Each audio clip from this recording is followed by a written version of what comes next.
Welcome back, Chad. So there I was at the Hotel del Coronado. Oh, yeah.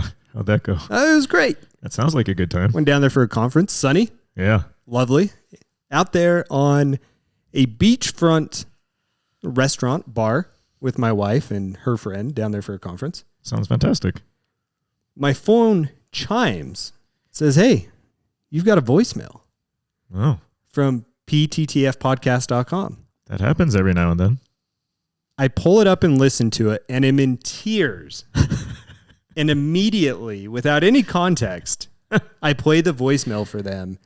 And within about 30 seconds, not only our table, but the table next to us was in tears, wondering what they had just heard.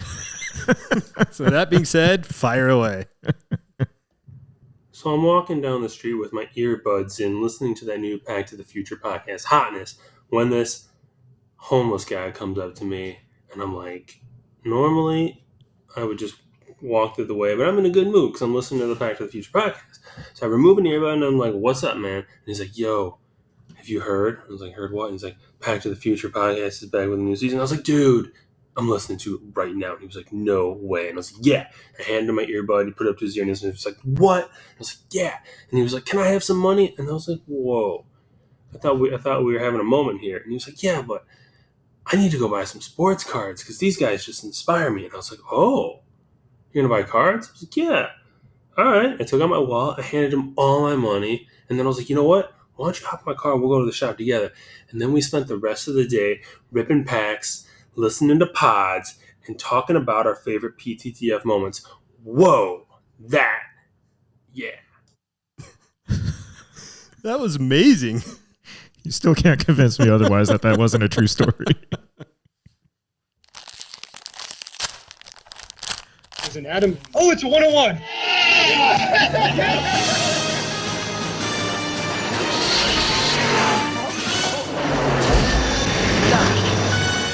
Someone call for a doctor?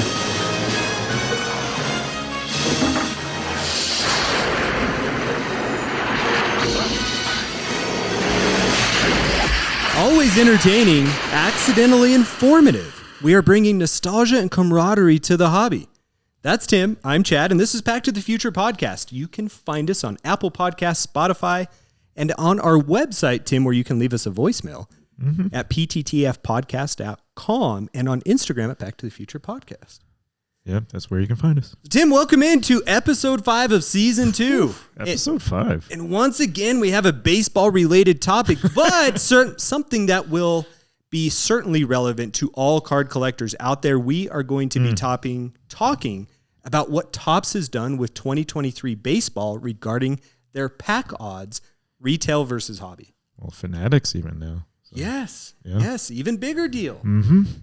Oh boy. So this is certainly going to be a very insightful episode. I think that we're going to have some opinions and that we may not agree on, Tim. We never have opinions.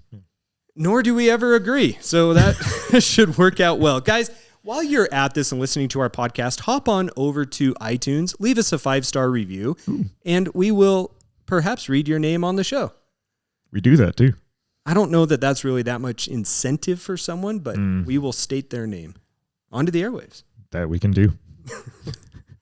All right, so before we get into that, Tim, we've done well with giving people a little insight into our lives this season. Any personal updates for you over the last week? Personal, or just like hobby personal? I was going to go hobby personal, but please Hobby start with the personal. most intimate personal detail. No, I think people are probably getting bored of that. So. No drama this week. No drama. All right, fair enough. I wasn't sure what you had. You put on here any personal updates. Wait a second. Where are my Girl Scout cookies? I may have to delete what I wrote down in my show notes. But Tim, in all seriousness, do you have any updates for the people? No exciting Raz wins this week. No exciting girlfriend updates. I don't know. I don't even have a batch of brownies for tonight. Wow. No mail. Wait, no. So one of our listeners, Portland Ezra, sent me a message on Instagram. He was like, do you collect Blackhawks legends from like the 1970s? It's like, matter of fact, I do. You know? Stan Mikita, Brett Hull, a couple big names. Did Brett Hull also get traded from the Las Vegas Golden Knights? Or is that just Mark Stone? We're going to keep that going forever. Whoops. That's a hockey joke, by the way. So. So Timmy sent you a message. No, yeah. And so he was like, "Oh, cool! I got some mail for you." So I'm excited for that. A mail day that's not baseball. Yeah, but has not come in yet. Has not come in yet, and completely unnecessary. Always appreciated. I'm excited. So cool. That's nice of him. So well, we will thank look you, forward to that. Yeah, maybe I'll announce it next week. Jinx. No, you owe me a brownie. No. Personal updates from my end, Tim. On last week's episode, we talked about my PSA sub that had come back. Not really come back, but the grades had come back. Yep. I had a couple of Demarius Thomas Contenders rookie autographs that you had purchased for me, so thank you. And also my Von Miller Prime Signatures rookie auto 1 of 1. Well, the cards were scheduled to come in this past week.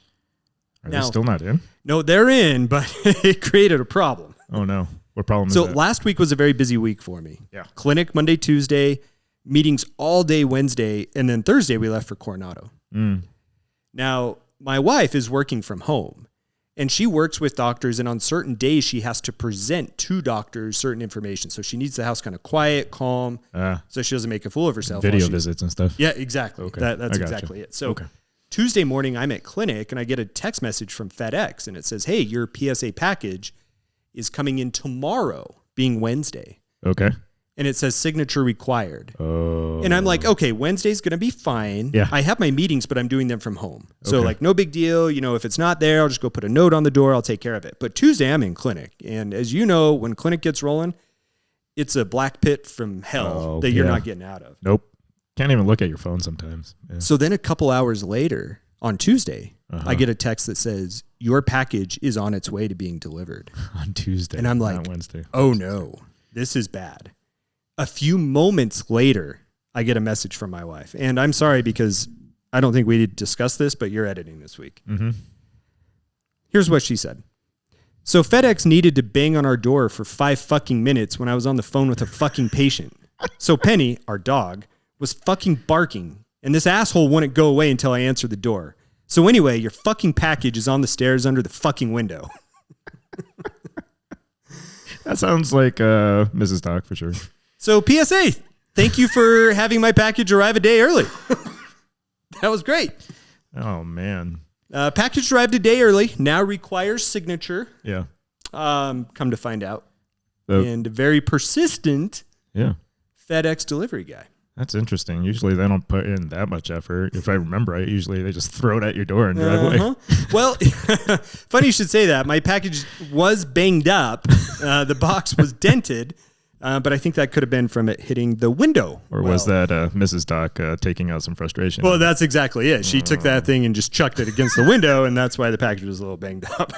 But we got it all straightened away. Everything worked out well and got the package in. Man. So, wow. Well, sports cards, man. Thank you for sharing that, because apparently I wasn't the only one with some relationship strife this week. So. No, I did get her permission to release that on the show. I told her it would be funny, and I thought it was. But really, the only other update that I have, I mentioned Coronado a couple times. This would be the last time I mentioned it. Yeah. Mention it. Where did you go this last week? I wasn't sure. So where did I go? I'll have to think of it. I'll let you know 10 times. I did stay at the most haunted room in the Hotel del Coronado, but that's a different podcast. No card shops in Coronado. Zero? None. A little disappointed by it. The overhead would be pretty high. Yeah. That's probably why. Yeah, real estate is high there. But if anyone's in Coronado and wants to open up a shop, you'd at least get this guy when he comes back next year to go visit the shop. There's a lot of visitors. That's kind of odd. But, San Diego has no true sports fans because of all the transplants, I think. So. Oh, that's a burn. Well, Tim, that's kind of our updates, kind of slow on the card end, but perhaps we'll be ramping up here in the coming weeks. Can't always win. So. But speaking of win, you did have a win a couple weeks ago when you mentioned to our listeners about your Fanatics win. I did. And you have a very interesting topic here that I think people are going to like to hear about. I hope so. $575, I would imagine, goes somewhere with Fanatics. I'm terrible at being decisive, and I currently do not have any decisions made about how to spend that money. From the Raz win of the gift cards from Fanatics. Exactly. Yeah. And I think our listeners probably have better ideas than I do as far as what I should use those funds for. So. Shoot us a message over at Pack to the Future Podcast on Instagram. Feel free to give your input. Leave us a voicemail. Get creative. Get creative. Yeah. Because Tim is now required by podcast law to follow whatever you mentioned to him. This is true. Exactly. I am an open book on this one. You know, one thought for this, just to put some ideas out there, is do remember in season 1 when Tim was away on vacation, but we still needed the Pack to the Future studio, that we did get you that blow-up doll. And I believe he is still naked and still in your bedroom and could probably use a jersey, some John Stockton shorts. Just an idea, people, to throw that out there on what you may want Tim to buy. No, I can't say that on air.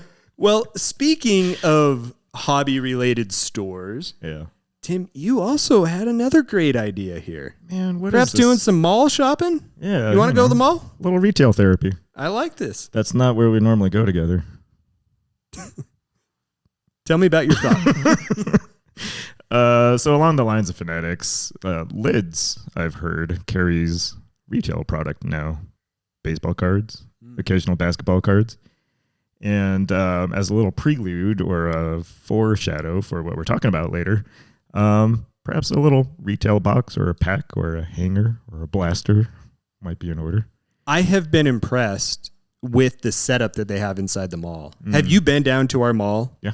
Down here to see that setup? Yeah. It's a pretty impressive stand, just set up right by the register. And then even behind the counter at the register, they have some nicer boxes there. Oh, they do. It's really odd because, you know, Lids is just Lids, right? Like you go on for like sports memorabilia, or even not memorabilia, but gear, team gear and stuff, and hats and, cards. I was also impressed when I started to ask about the different products that they had there. You know, I said, hey, do you have basketball? Or do you get anything else in? Because I think all they had was baseball up at the time. And the person there was quite knowledgeable about the different products that they had. Interesting. Okay. And that's where we talked a little bit about this last fall. I think that he had mentioned specifically that they had some F1 racing coming in, that they had a specific basketball product that was coming out. I forget what it was. But the guy knew what he was talking about. Yeah. And it kind of made for a fun little conversation. Like we chatted about cards for probably 5 minutes or so. Cool. And it was like a very different local card shop hobby experience that I enjoyed. I mean, you're there, you're looking at jerseys, you've got your sports gear, and it kind of made it fun to just chat cards. Mm-hmm. Not a usual setting for that by any stretch. No. So, No. But to answer your question, yeah, we should go to Lids at the mall and we should go buy some cards. That would be fun. Do they still have an arcade there? Not at ours. Yeah. The Nickelcade. God, if they had an arcade and then Lids and a card shop inside Lids, oh my gosh. Call it a Friday night. There's some nostalgia for some you. Cheese sticks, fried cheese sticks, and lemonade.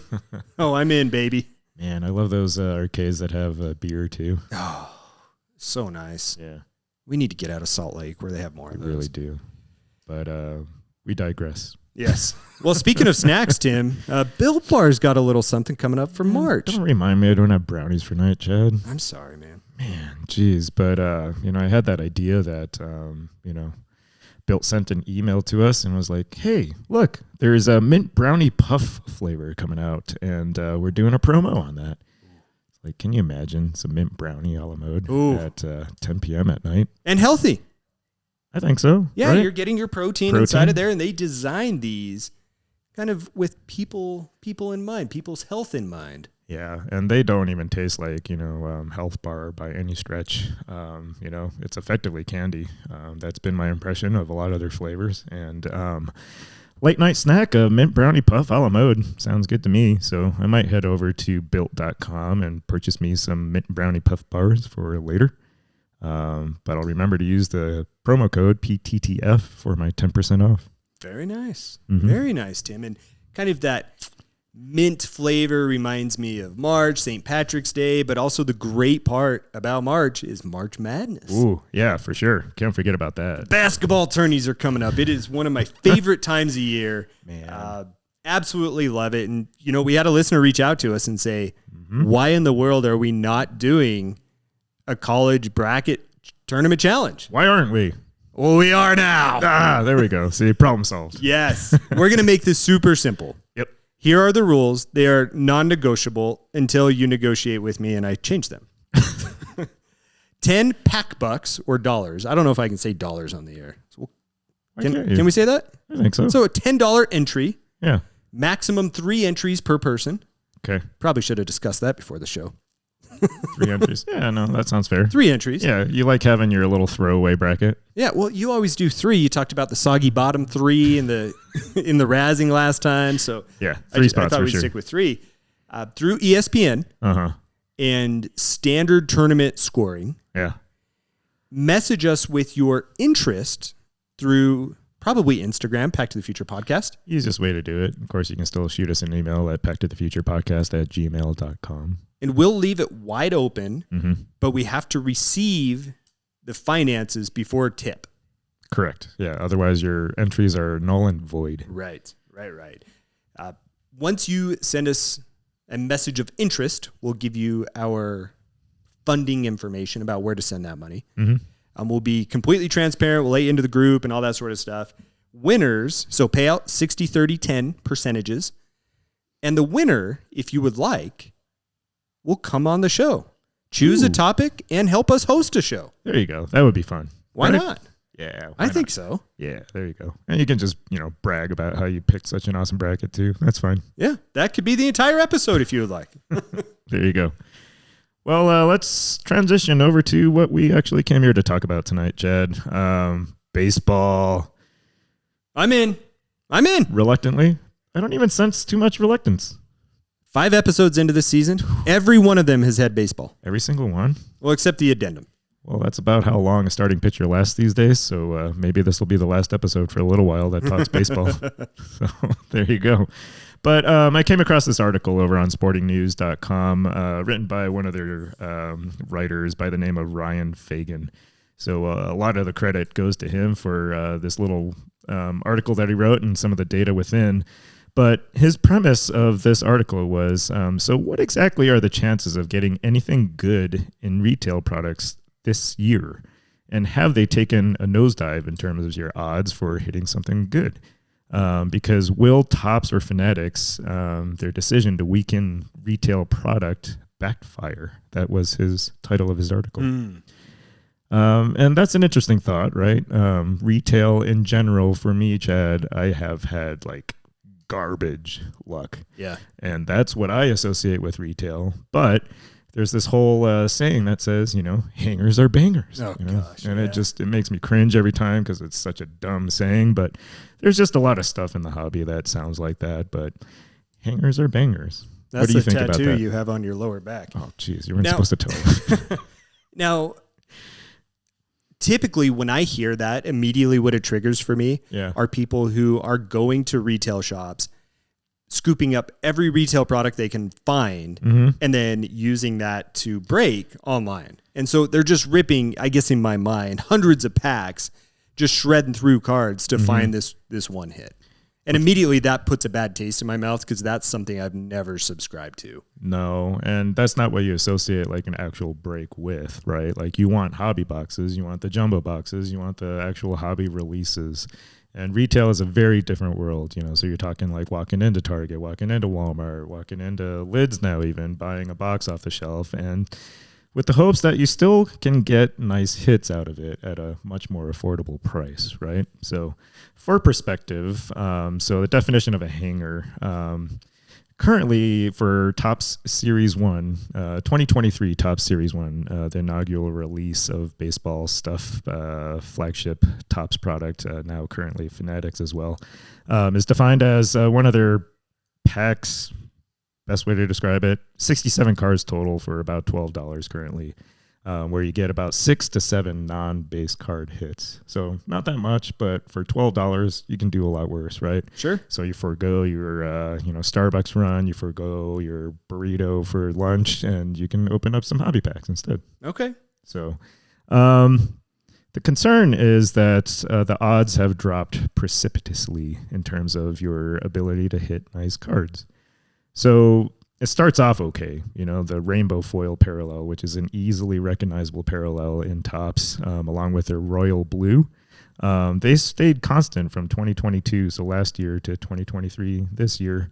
You get about 1 and 2 pack odds of hitting a rainbow foil card, about 1 and 3 pack odds for hitting a royal blue. So, the chances of you pulling out one of those parallels in a pack is pretty darn high. So, a pack, I guess, for tops is defined as 14 cards. And so in a hanger pack or box, you're getting, about 6 to 7, 5 to 6, packs equivalent. So, you're likely to hit, those 6 to 7 non-base cards, and most likely you're going to get like a rainbow foil or a royal blue card. Those odds start to change pretty significantly, though, with the next parallel, which is their golds. To me, they've always been kind of bronze-ish, but technically a gold out of 2022, or, it changes with every year. So this year it'll be out of 2023 for those parallels. Those odds have changed from 1 in 8 packs to 1 in 15. That's a big difference. That is. And so that trend carries onward, with their additional foils and their parallels. So the green foil, you had mentioned the Wander Franco out of 49 green parallel. So the green foil, the odds have increased from 1 in 32 packs to 1 in 61. And so just, you can see getting worse and worse. Effectively, the odds have gotten worse by a factor of 2, all the way up, all the way through to some of the more desirable ones, like the Mother's Day pink, the Father's Day blue, the Memorial Day camos out of 25, like some of the really rare parallels, including the really popular like Independence Days out of 76. The odds have just gotten bad. So what Ryan, the author of this article, is trying to say is that, there really isn't a reason to buy retail anymore. So what do you think about that? Oh, I don't know about the last statement, right? And again, retail, it really depends why you're buying this. I think retail still has a place. Say that you're out shopping with your significant other and you just want to get something to open up. Mm-hmm. Well, great. That's fine. You can still get it at a low cost. You're still going to get something with a little bit of color, which adds fun to it, in the rainbow foil and the royal blue. And the fact that those odds stayed the same, I think is perfect. Right, because they're, the most common, like the most easily spottable ones that people chase after. And they're like, oh, okay, I'm opening up these packs. It's like, oh, those cards are still there. So maybe that's like deliberate to say, well, the most common things you see have not changed, right? But the ones that are numbered, all of these, the pack odds nearly doubled, just under doubled for every one of them. Yeah. And I think that's perfect.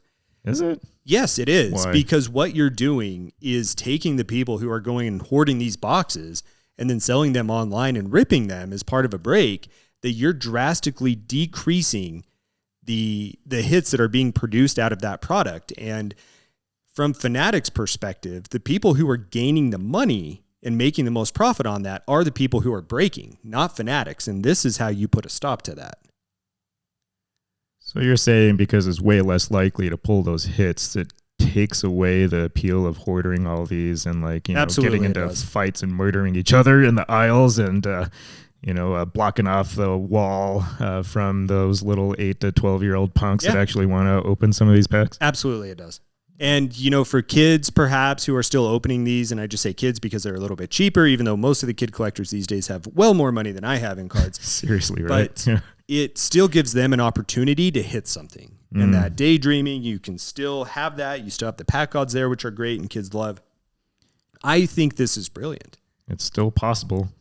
Just the odds, I think people should be aware, have gotten worse for some of the really, really cool hits. And that was just for the hangers. Just for the hangers. And we still have blasters to talk about too. Yeah, so those blasters, you bump your cost up to about $20 to $25 depending on where you buy them. So you get those 7 packs that I mentioned earlier that are 14 cards each for a total of 98 cards.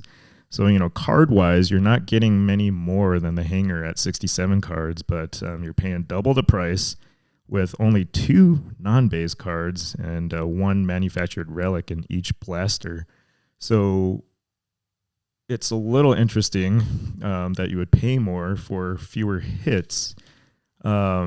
And then on top of that, the odds have gotten even worse than the 1 to 2 difference. It's probably a factor of like 2.5. So for example, the gold foil, the golds that are out of 2022 or 2023, they went from 1 in 38 pack odds to 1 in 99.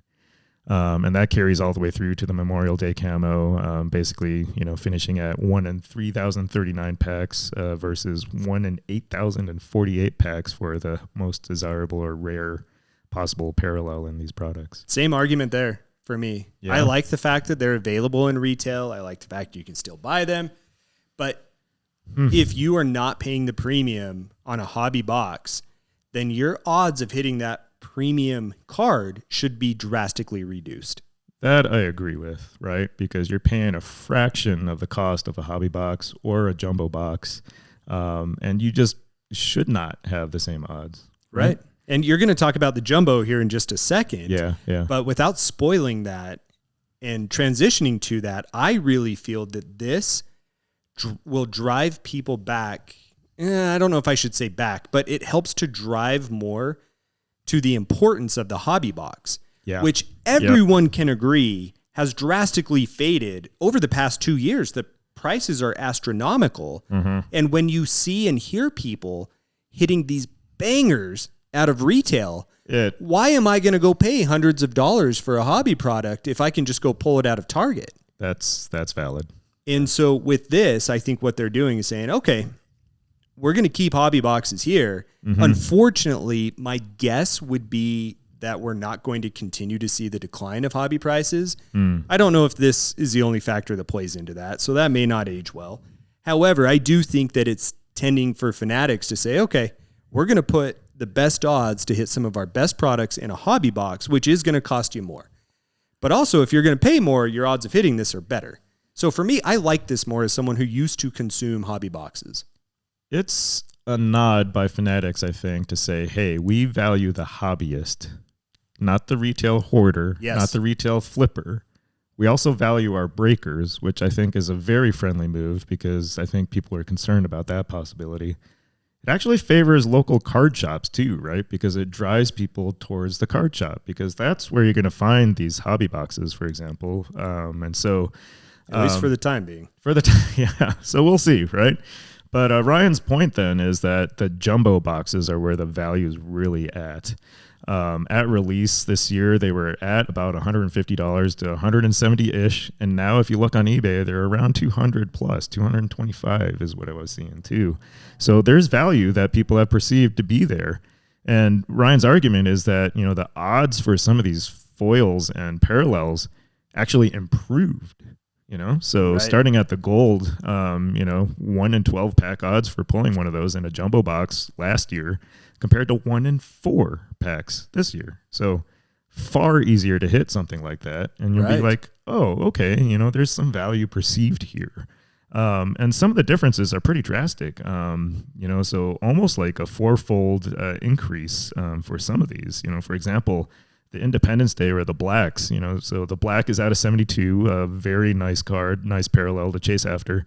1 in 59 packs last year, so that got a little bit worse at 1 in 80 pack odds, but the Independence Day went from 1 in 305 packs to 1 in 89 packs. And that black, at least according to the charts here, is not even available in the blaster or the hanger. Right. But you're right, these things are getting better, and not only that, but the difference in odds between the jumbo 23 pack and the blasters. So like say for the Memorial Day camo, you are 40 more times likely to hit it out of the jumbo box than you are out of the blaster. That is substantial. And I like that. That's huge. If I'm paying more, even if my big hit out of a jumbo box is not what I want it to be, I know that I still have these pack odds of potentially hitting something very nice compared to going and buying 10 of these blasters out at a retail store. Yeah. And not to go like way off the rails, but I remember people posting hits of like downtown cards coming out of hangers or blasters for like Don Russ football. And you're like, why would I buy a hobby box if I can go tear up some of these packs? That's exactly it. Yeah. And in my mind, I think this helps to start to preserve the hobby box. That's an interesting strategy. And, I think Fanatics is onto something here. You look at the boxes and they're just more appealing this year too. Like they show off some of the parallels you can hit and you're like, oh. And then you would love this. You like flip over the box or the little panel and you're like, oh, the pack odds are right there. I love that. Yeah. And so it's like, oh, it takes you back to when you're a kid and you're like, oh, okay. I know what I'm chasing after now. Right. I think it's cool. This article is fascinating and we would love to hear your thoughts. We suspect that it'll probably be a little polarizing. Yeah. And maybe some things we didn't think about either. And so if you have those things, feel free to let us know. I feel like it's going to, we're seeing it already, actually. I think when you walk by the card section at Target, it's fully stocked. Yeah, there are cards there. Yeah, you can actually walk up and you're like, oh, okay, I got the itch. I know my odds suck, but for $12, sure. Right. Here we go. And I still like that. And I'm okay that those odds are terrible. Yeah. I'm okay with that. Right. Because, that's an impulse purchase. It's fun. It's available there. But, if you really want to get back to the hobby, go open a hobby box, jumbo or, otherwise. Yeah. I like that. Well done, Ryan. Thank you for sharing those, those pack odds and those details for stimulating that conversation. And great article. Yeah, really well done. So anything else you had thought-wise on that?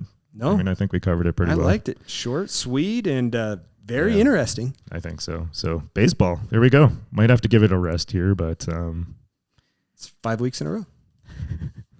We did all right there. So, well, guys, thanks again for tuning in to another episode of Pack to the Future podcast. Head over to YouTube after this, give it a little whirl, and always look forward to the behind the scenes look. There's some unedited portions that probably don't show up here on the podcast version. And so, a different way to consume our content. And we'd appreciate the likes and subscribes because that helps us out as we continue to grow the podcast. And we appreciate it. So that's Chad over there. And this is Tim. Nope. I'll get the hang of that eventually.